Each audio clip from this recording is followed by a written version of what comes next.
비트코인 가격에 큰 영향을 끼칠 수 있는 HJ-109 법안의 결정 기한이 5월 28일에서 6월 3일로 연기됐습니다. 바이든 행정부가 해당 법안에 대해 거부권을 행사하겠다고 밝힌 만큼 최종 통과 가능성은 미지수라는 반응이 지배적입니다. 이 법안은 도대체 무엇이길래 암호화폐판에 존폐를 가릴까요? 네, 안녕하세요. 코인드라이버 이진환입니다. 2024년 5월 24일 오후 2시 53분 방송 시작하도록 하겠습니다. 어제에 이어서 오늘 본 영상 연이틀 오랜만에 촬영하네요. 어제는 이더리움 이슈가 분명히 있을 거라고 말씀을 드렸고요. 어제 영상 보신 분이면 알겠지만 딱 제가 원했던 그 방향대로 방향이 나왔습니다. 어떤 방향성이었을까요? 먼저 ETF 관련해서 이더리움은 위아래 변동성이 분명히 나올 거라 예상을 했고요. 지금 보시는 것처럼 바로 직전 월봉의 고점을 향해서 가는 시나리오가 나올 거라 했습니다. 현재 딱 그 위치에서 이더리움은 저항을 맞고 있고요. 그리고 일봉상 그리고 흔들림은 계속적으로 나오고 있습니다. 이더리움은 보시다시피 4시간 봉상 위아래 꼴이 엄청나게 길게 나왔습니다. 와, 정말 길죠? 그러면서 또 일봉상으로는 음봉이 빠지고 있고요. 월봉상으로는 직전 고점을 넘겼습니다. 자, 어떤 말씀 드렸습니까? 베스트 시나리오라고 말씀을 드렸습니다. 이더리움은 결국 시간의 문제였을 뿐이지 비트코인처럼 ETF 승인은 기정사실화되어 있었습니다. 그리고 오늘 또다시 이더리움은 여러 가지 이슈들이 터져 나오기 시작했죠. 이더리움은 일단 계속적인 주기적인 타임라인이 있었습니다. 그 타임라인은 무엇이었을까요? 일단 ETF 승인 유무를 가지고 비트코인과 마찬가지로 계속적인 줄다리가 나왔습니다. 그 첫 번째가 누구였냐면 바로 갠슬러였습니다. 미국 증권거래위원회의 갠슬러가 이더리움 ETF 결정에 대해서 계속 지켜봐달라고 하면서 발언을 확신하지 않았었고요. 그 다음 바로 그레이스케일 미니 이더리움 신탁 또 다른 19B4 개정안이 발표가 됐습니다. 그리고 새벽 5시 이더리움은 7%의 하락을 무빙이 나왔고요. 4시간 기준으로 엄청난 청산이 발생했습니다. 그리고 이더리움 현물 ETF는 결국 승인이 됐고 이 승인은 결국 완벽한 승인이 아니라고 하면서 단지 승인이 된 건 19B가 승인이 됐다라고 하면서 이제 19B에 대한 말들이 많이 나오기 시작했습니다. 결국 이더리움 ETF는 최종 승인이 아니다 라고 하면서 일단락이 되면서 현재 시장이 다시 빠지는 형상이 나오고 있는데요. 저는 이더리움은 이렇게 보고 싶습니다. 일단 첫 번째 시나리오였던 월봉의 직전 고점은 넘겼다. 그 얘기는 뭐냐? 제가 6월에 뭘 보라고 했습니까? 6월에 이제 고점의 종가 기준으로 어느 위치에 있느냐에 따라서 6월의 상승 유무가 또다시 나온다라고 말씀을 드렸죠. 이더리움은 참 고맙게도 지금 직전 고점 넘기지 못했습니다. 바로 2021년 코로나 이후에 나왔던 그 상승 형태의 고점을 넘지 못했기 때문에 올타임 하이에 아직 성립을 하지 못합니다. 하지만 5월이 현재 6일밖에 남지 않은 이상 제가 보는 두 번째 시나리오는 이더리움이 이대로만 끝난다고 하면 6월부터 최소 3개월 이상의 바로 19B 그 다음 ETF 최종 승인까지의 그 시나리오가 착착착 맞춰 들어간다면 더 큰 상승이 나올 수 있다라고 저는 보겠습니다. 그래서 제가 어제 시나리오에서는 이더리움 걱정 말라고 말씀을 드렸죠. 그러면 여기서 말하는 19B란 무엇을 말할까요? 운용사들이 SEC에 제출하는 신청서를 보통 19B라고 하는데요. 이런 ETF를 출시할 거니까 SEC에서 심사해줘라는 느낌으로 보시면 됩니다. 이 신청서를 19B라고 보시면 되고요. 이 19B가 승인이 됐다라고 보시면 됩니다. 결국 우리는 두 개의 승인을 받아야 합니다. 바로 입문 19B, 그 다음 S1이라는 게 있습니다. 이 S1이 뭐냐면 기업이 상장 전에 기업의 재무 건전성과 수익성 등을 평가받는 내용을 담은 보고서가 있는데요. 이 보고서가 S1까지 공식적으로 승인을 받아야 ETF가 최종 승인이 됐다라고 보시면 됩니다. 결국 우리가 출시하려고 하는 신청서를 내밀었어. 19B 오케이. 그러면 S1 우리가 이런 거에 있어서 문제가 없다. 수익성도 담고 있다는 보고서 S1까지 돼야 최종적인 승인이 다는 이 단계가 지금 절차적으로 밟고 있고요. 그 얘기는 이더리움은 아직까지 최종적으로 고점을 넘지 못했고 이제 그 한 단계 절차를 넘어섰다라고 보시면 좋을 것 같습니다. 결국 그렇기 때문에 이 흐름을 알려면 비트코인을 알아야 합니다.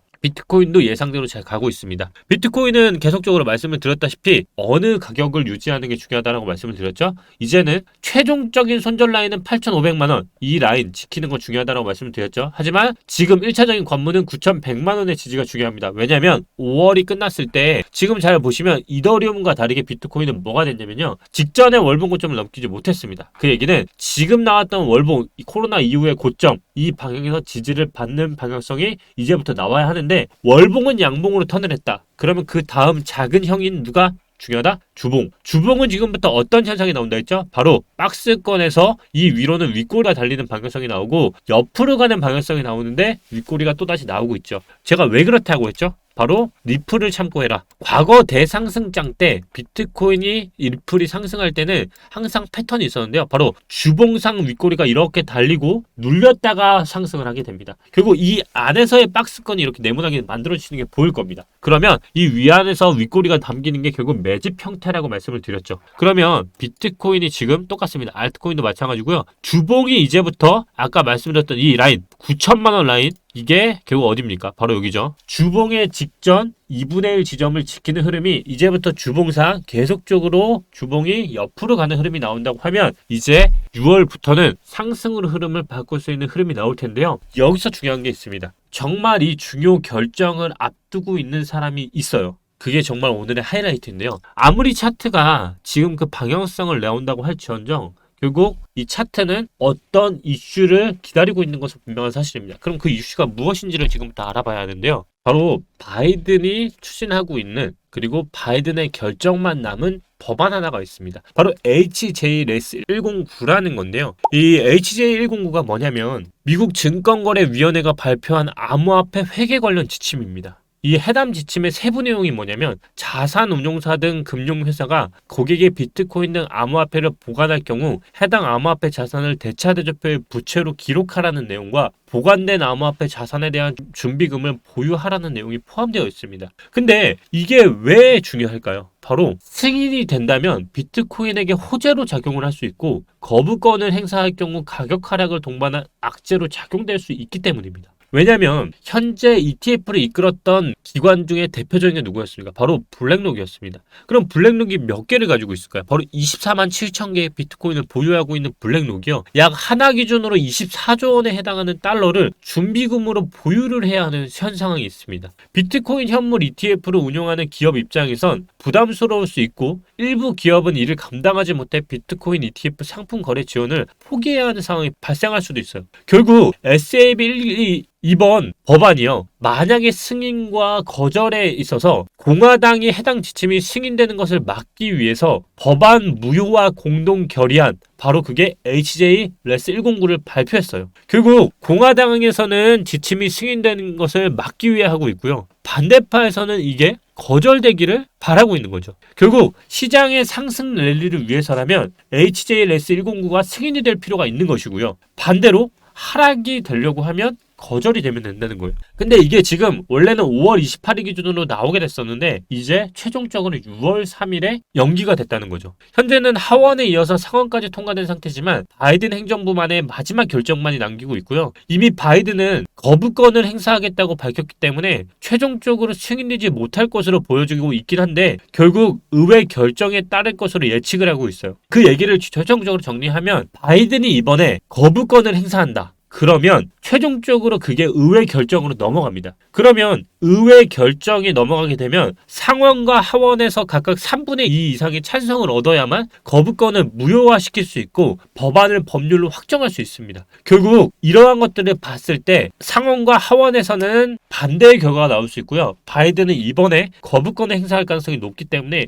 의회의 결정까지 넘어가는 이 모든 사안들을 고려해보면 결국 이번 6월 3일에 나오는 거는 기회가 될 수 있다는 말에 나옵니다. 왜냐면 차트적으로 봤을 때 주봉이 옆으로 가는지를 보라고 말씀드렸죠. 근데 6월 3일 기준으로 뭐가 남냐? 바로 주봉의 다음 주입니다. 그 주봉이 5월 27일 날 또 하나의 주봉이 끝날 거고요. 그다음 그 다음 주봉이 6월 3일 날 시작할 거. 그러면 주봉이 두 개의 주봉이 넘어갈 텐데요. 이때 뭐가 될 거냐? 제가 감히 예상컨대 6월 3일 날 바이든이 거부권을 행사하는 결과가 나온다고 하면 비트코인은 상승의 흐름으로 나오지만 결국 그 뉴스가 오늘처럼 ETF처럼 어그로만 끌고 다시 윗꼬리를 달 가능성이 있어요. 그러면 또다시 하원으로 넘어가는 그 기간 동안에 어떻게 될까요? 시간을 또 끌겠죠. 결국 그러면서 시간을 끌면서 거부권, 의회에 넘어가는 이 기간 동안에 주봉은 계속적인 매집 형태를 띄울 겁니다. 그렇게 해서 시장의 불안 심리를 계속적으로 개미들의 매집 물량을 채울 거고요. 그리고 결국 비트코인의 상승하는 시나리오로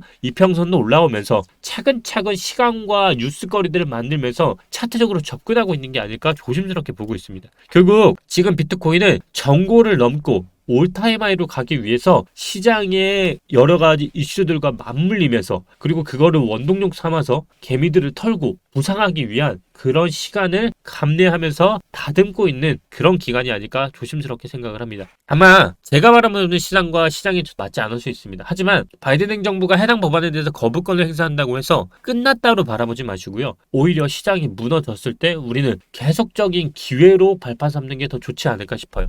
왜냐하면 이평선들은 이제 5월이 넘어서 6월이 넘었을 때 강력한 월봉의 지지들이 올라온다는 얘기는 이제 무너지기 쉽지 않다는 얘기입니다. 최종 통과 가능성까지 우리는 ETF처럼 승인, 거절, 아니면 연기 여러 가지 변수들이 있지만 최종적으로는 결국 승인이 됐던 것처럼 저는 결국 이 법안 또한 승인이 되고 부상하는 그 날 얼마 남지 않았다라고 생각을 합니다. 주말 즐겁게 보내시고요. ETF 그리고 모든 것들이 아직까지 기회가 많은 장입니다, 여러분. 알트코인도 마찬가지로 주봉이 잘 다듬고 있고요. 월봉도 잘 다듬고 있습니다. 시간이 필요한 기간인 만큼 여러분들이 그 시간을 견디는 그런 개미가 되길 진심으로 바랍니다. 감사합니다. 오늘도 이진환이었습니다.